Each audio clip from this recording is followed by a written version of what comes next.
हाँ भाई, नमस्कार। हम एक बार फिर और दोस्त प्रकाश सिंह अमेरिका से हमार पिछला वीडियो जेमे हम रउआ सब से अनुरोध कइले रहनी ह कि रउआ सब थोड़ा अंग्रेजी पर ध्यान दी।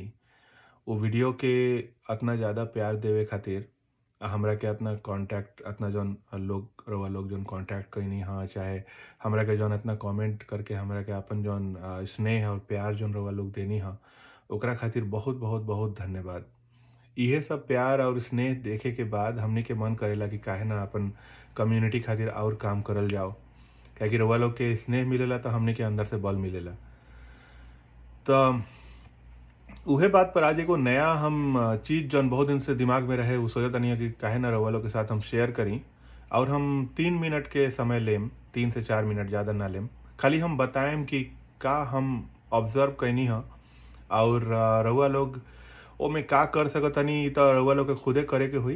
तो आज के वीडियो हम मोस्टली उ लोग पर कॉन्संट्रेट करेम जौन लोग बाहर विदेश में पढ़े के कभी सोचले रहे, लेकिन कुछ पारिवारिक कारण से चाहे चाहे जानकारी के अभाव में बाहर ना गइल लोग पढ़े और इंडिया में ही चुपचाप अपन पढ़ाई लिखाई के पूरा कर लेलक लोग। ई सोच के कि अरे विदेश में पैसा बहुत ज़्यादा लागेला, चाहे ओजा जाए पर कुछ प्रॉब्लम होई और ई सब टाइप के चीज़। तो हम एगो चीज़ बता दी कि पिछला साल 5 जनवरी के हम पोस्ट कइले रहनी ह और बहुत लोग से हम अनुरोधो कइले रहनी ह कि ए साल बहुत ज़्यादा इंडियन सबके एजा आए के मौका मिली। काहे कि कोरोना के चलते बहुत देश के आदमी सब स्टूडेंट वीज़ा अप्लाई ना कइल हन सन और हमरा के पता बा कि हमनी के इंडियन सब में उ बात बा, उ जज़्बा, जुनून रहेला कि हमनी के अ, इ कोरोना से मतलब डर सबके रहे, लेकिन उतना हमनी के ना रहे कि हमनी के अपन पढ़ाई लिखाई छोड़ देम सन, ठीक बा। त अभी जौन न्यूज़ आइल बा, पिछला साल अमेरिका, खाली अमेरिका और यूरोप में जौन भइल उ त भइबे कइल, लेकिन खाली अमेरिका 82,000 इंडियन स्टूडेंट के वीज़ा देलक ह। और ओमे खाली 40% मतलब कि 33 से 34,000 आदमी त खाली आंध्र प्रदेश और तेलंगाना से अइलहन सन। फिर एकरा अलावा रउआ के भइल तमिलनाडु और साउथ के और जगह से बहुत स्टूडेंट एजा अइलहन सन। त त हमर कहे के ई बा कि जैसे 3 तरीका बा एजा स्टूडेंट के आए के।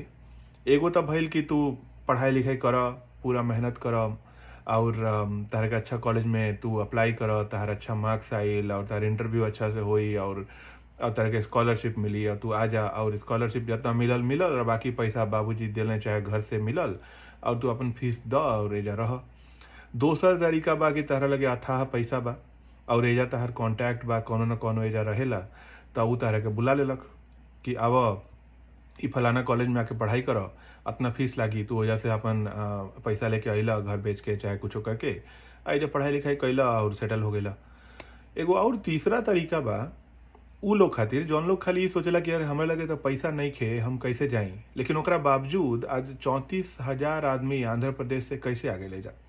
आंध्र प्रदेश में तो सबसे ज़्यादा किसान आत्महत्या करेला। Excuse me. किसान सबसे ज़्यादा आत्महत्या करेला। त ओकरा बाद भी ओजा से 34,000 आदमी एजा कैसे आ गइल? ई सोचे वाला बात बा।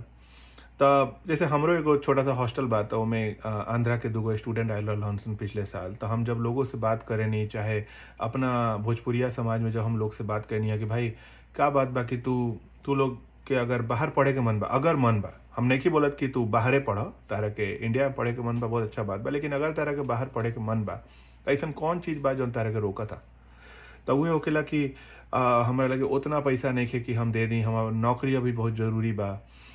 त हम बताओ तनी कि ई सब चीज़ के सोच के अपना के डिमोरलाइज़ करे के ज़रूरत नइखे। काहे कि दुनिया में बहुत उपाय बा। एजा एजा बहुत लइका सब आवेलन सन जेकनी के फाइनेंशियल कंडीशन बहुत खराब रहेला पहिले।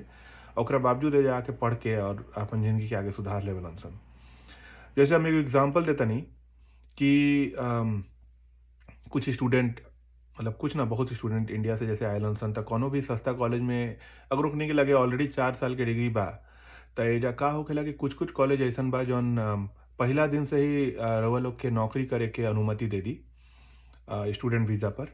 त जैसे ऑलरेडी अगर तहरा लगे इंडिया से डिग्री बा, त एजा आवा उ कॉलेज में एडमिशन ल और अपन डिग्री के अनुसार नौकरी शुरू कर द।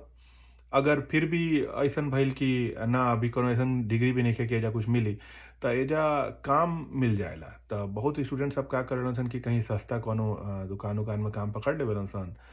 साल डेढ़ साल के बाद बा, त जितना सैलरी मिलेला ओकनी के, ओमे आराम से जैसे कि ओकनी के अगर $10 1 घंटा के मिलता और 1 दिन में 9 घंटा काम करतन सन और 20-25 दिन के अगर पकड़ ल त ओकनी के 2 ढाई हज़ार डॉलर ओकनी के मिल गइल। त ओमे का होला कि $500 में ओकनी के रहे के हो जाला, 2-300 और डॉलर में खाए पिए के निकल जाला। बाकी जौन पैसा भइल $1000-1500 जौन बाचल, उ पैसा के ओकनी के साल भर में गिनला त 18,000 हो गइल और डेढ़ साल में उहे 27,000 हो गइल। त $25,000 के अगर कहीं फीस देवे के बा त फीसो दे देवेलन सन आ ओकरा बाद अपन खर्चा भी ओकनी के निकल जाला।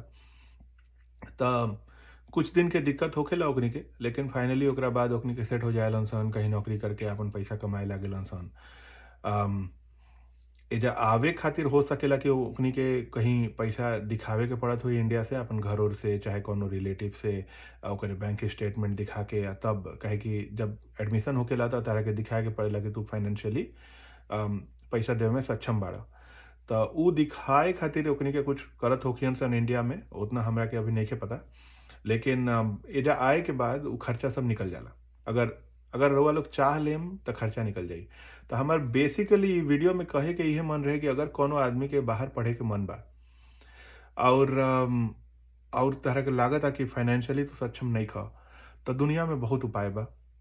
दुनिया में यूरोप के बहुत सारा अइसन देश बा जेमे यूनिवर्सिटी सब में पढ़ाई-लिखाई फ्री बा। हम जानेनी 2 गो हमार दोस्त स्वीडन में उ लोग पढ़ल रहे लोग। स्विट्ज़रलैंड में 1-2 गो कॉलेज बा जौन फ्री बा। जर्मनी बहुत सारा टेक्निकल एजुकेशन के पूरा खर्च उठावेला। अमेरिका के बहुत कॉलेज बहुत ही सस्ता बा, इंडिया के कॉलेज से भी सस्ता बा। एक बार वजह से पढ़ाई कर लेबा त उहे डिग्रिया मिलेला जौन बड़ा कॉलेज से मिलेला। त अगर कभी रउआ लोग के बाहर पढ़े के मन बा त थोड़ा-सा इंटरनेट पे जाके सर्च करी ओकरा के पता करी और इ मत सोची कि रउआ लोग से ना होई।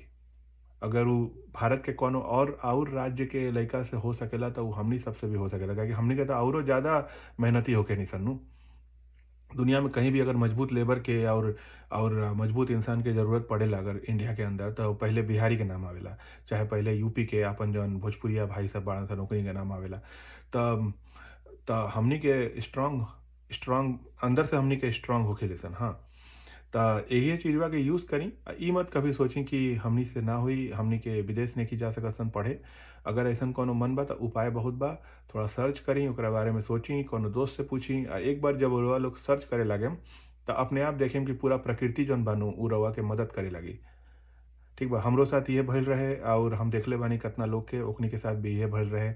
हमनी के सब एजा हमनी के भी अच्छा लागी जौन एजा जौन भोजपुरिया समाज के लोग जौन अमेरिका में चाहे विदेश में जौन बसल बाड़न सन कि भाई हमनी के भी यहाँ के लइका, हमनी के बच्चा अगर एजा आके पढ़े और आगे बढ़े और आगे रोशन करे नाम, त हमनी सबके अच्छा लागी। त उहे आशा के साथ कि ए साल अगर रउआ के आपन चाहे आपन कोनो दोस्त कोनो अइसन बा जौन बाहर पढ़े के चाहता और उ इ सोचता कि उ पैसा के चलते नइखे पढ़ सकत, त ओकरा के बोली कि ना, जाके बाहर इंटरनेट पर सर्च करा, फोरम में जा, अलग-अलग वेबसाइट में सर्च करा, बहुत उपाय बा दुनिया में और ओ हिसाब से थोड़ा अपन तैयारी के शुरू कर दो। त इहे बोले के रहे और एकरे साथ हम फिर से एक बार कामना करेम कि रउआ सबके दिन बहुत मंगलमय होखे। जय भोजपुरी, प्रणाम।